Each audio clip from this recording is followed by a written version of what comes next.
អានេះខ្ញុំនិយាយតែម្ដងព្រោះតែធម្មតាអ្នកអនុវត្តឯកឧត្តមអភិសន្តិបណ្ឌិតសសុខាឧបនាយករដ្ឋមន្ត្រី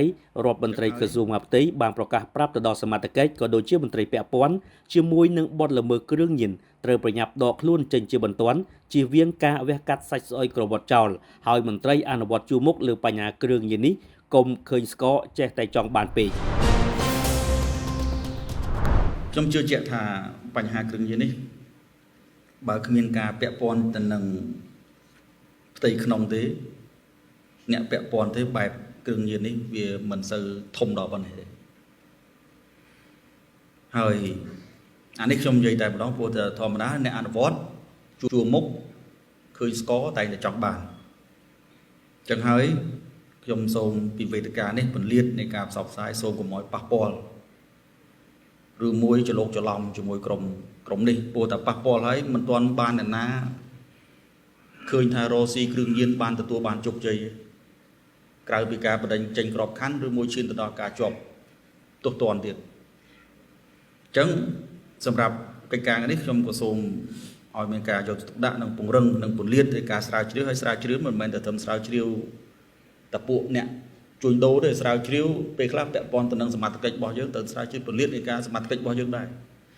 បើមិនអញ្ចឹងទេនៅនឹងស្គរនឹងសមោចស្គរថ្ងៃក្រោយយើងជាអ្នករងទាំងអស់គ្នានៅលើនេះអត់មានកម្លាំងទេនៅលើនេះជាអ្នកដាក់ផែនការនិងគោលនយោបាយប៉ុន្តែកម្លាំងគឺនៅខាងក្រោមក្នុងការអនុវត្តហើយសូមឲ្យខាងក្រោមកុំឲ្យមានការប្រធានមិនស្អីប៉ុន្តែអនុប្រធានមួយចំនួនមានការទិញទឹកចិត្តដល់ពេលអញ្ចឹងទៅព័ត៌មានមួយចំនួនមិនទាន់ចុះបង្ក្រាបផងដឹងអស់លេង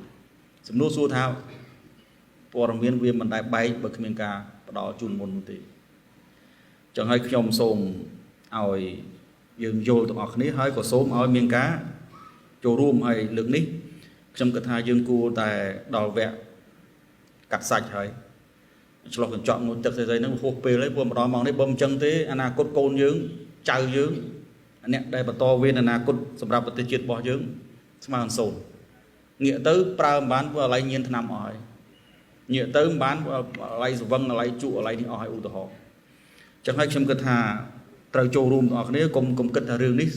សម្រាប់តែកងកម្លាំងឬមួយអាជ្ញាធរឬមួយអ្នកដែលពាក់ព័ន្ធដែលគាត់មានទូនាទីនៅទីនេះទេប៉ុន្តែយើងត្រូវចូលរួមទាំងអស់គ្នាហើយក៏ខ្ញុំសូមពីវេទិកានេះគាត់បើកទេគឺថាសូមឲ្យអាដាម